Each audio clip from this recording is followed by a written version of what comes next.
Babies, babies, oh babies. Look who I have here. Say hi, Sanfura. This is Smurfette, by the way, and she's going to be joining us on today's video. Ha! Video is about effort to have a mind that genuinely delights in virtue. And so I was listening to a session slash podcast by a guy. Uh, I love the way he speaks. Now I'm gonna be talking to you a bit about about his vibe.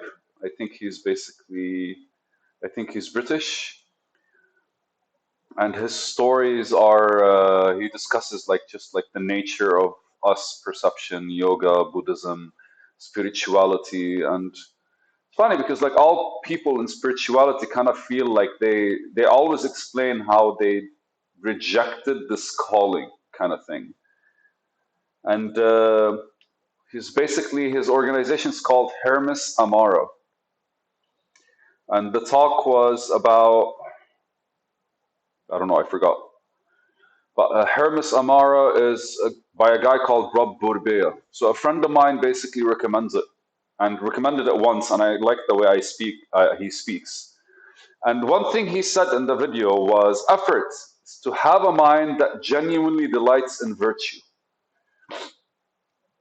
And I was listening to it and it kind of like clicked in my head. It's like, fuck, man. It's like, so delight is something that we kind of like aspire towards, right? But we never delight in something except if it's something that's kind of like actively happening when we are around. So effort, the way he explained it, was more like we're delighting in the virtue. And what's virtue more like the passion that we engage with, or the things that we're good at. But like the only reason we're good at them is because that's the stuff that we like them. So that's the virtuous. That's why guitarists basically are called virtuosos. Musicians are virtuosos. Artists are called virtuosos because these are the kind of people that spend like 12 hours a day just like holding their instrument and just like making noises out of it, right? And you can find the same thing when it comes to business people, maybe. You can find the same thing when it comes to writers. You can find the same thing. It's always the creatives that kind of like are the ones that are enjoying effort because literally what they're doing is something that everyone else would avoid. It's like sitting in one place and doing something because like you want to do it versus you have to do it. So I put a spin on it, and it's like effort, the perfect harmony of our virtues. Because I look at skill in a more dynamic kind of way. Because like in every skill is taking from other skills around it, and because you're the one who's hosting all the skills, so like the best way I can talk about this is if somebody basically, oh, if you're a kitchen, you develop knife skills, you develop whipping skills, you develop. I'm assuming there are like 100 different skills that you can develop. But if you just work on your knife skills and you never do anything else but cut stuff, then you're only developing your knife skills in one way. But if you develop your knife skills and you're kind of like working on whipping skills as well on the other side, then knife skills contribute to the whipping skills and the whipping skills will contribute to the knife skills.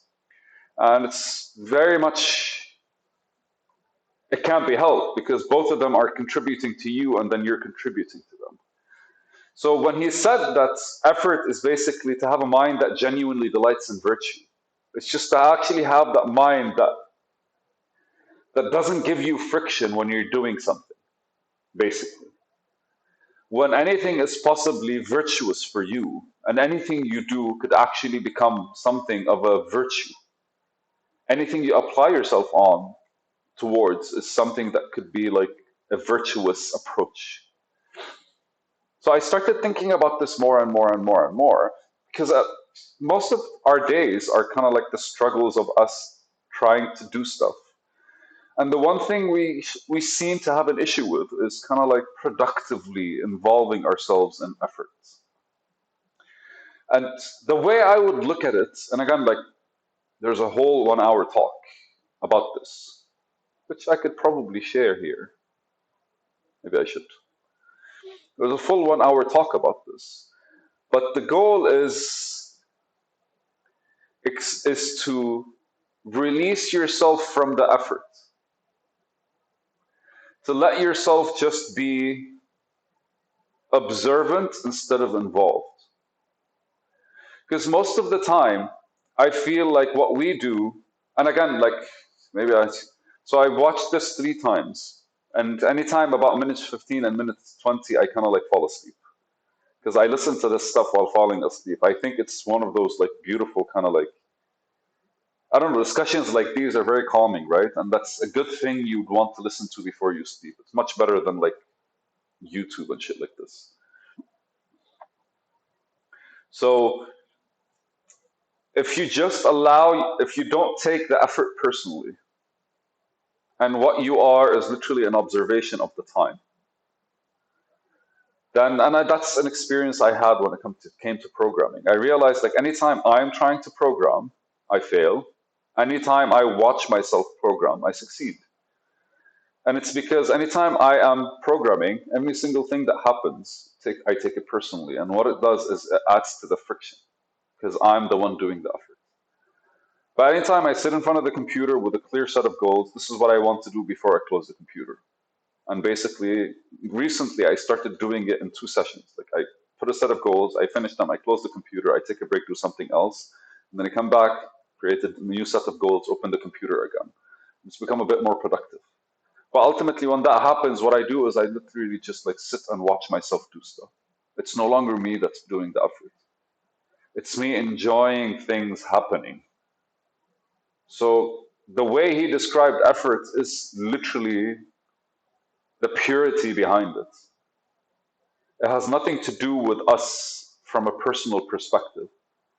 It has nothing to do with us from an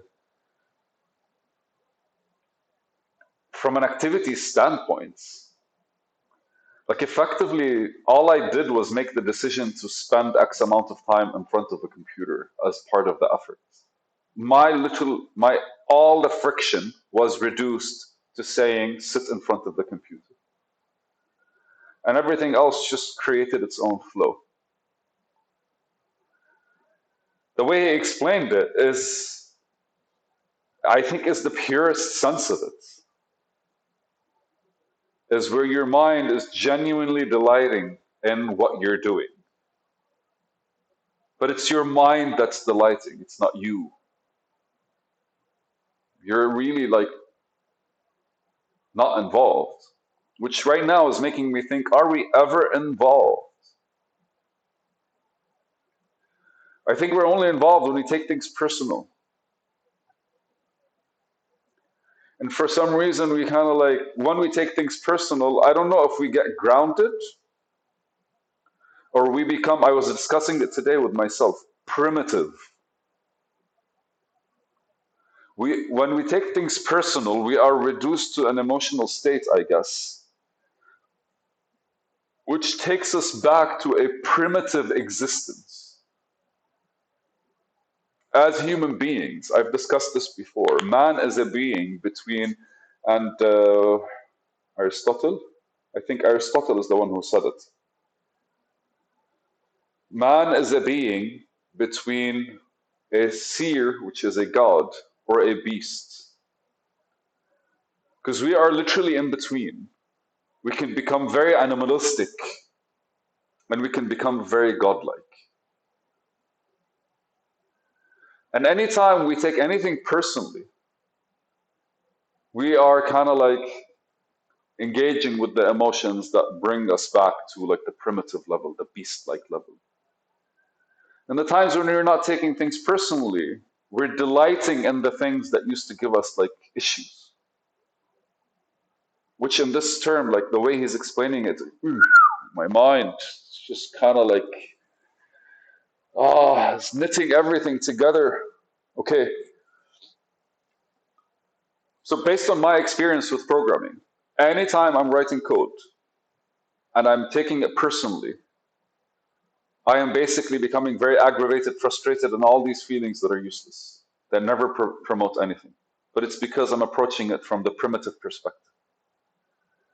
And anytime I'm not, I'm just like, allowing things to happen the way they are, and just sitting in front of a computer, and then this, oh, okay, then this, oh, okay, then this, oh, okay, then this, and kind of like figuring things out, because that's literally life, figuring things out. And with code, it's always figuring things out.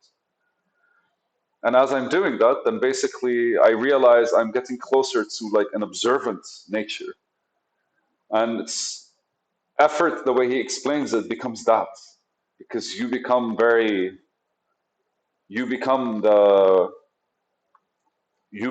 spirit, the I that's delighting in the effort, the way he describes it. Whilst on the other side, we are the people that are frustrated by the effort. So it's not effort that's the issue, it's us. Because if we kind of like make a better approach, take a better approach towards what we're doing, one approach allows us to see things from a external standpoint, like we are subjectively objective in this case. Because our subjectivity to ourselves is kind of like dead, but we're very much objective towards like everything else that we're doing.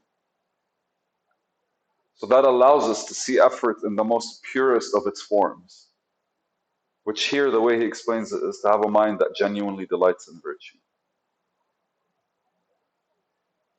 It's a fucking video, dude, but oof, I think I might need a break after this one. What? All right, mind blown away. Watching these videos, man, I think one day I should just do one of those, rewatch these videos and see how I progressed. Amazing. Okay. All right, babies. See you next time. It's a video.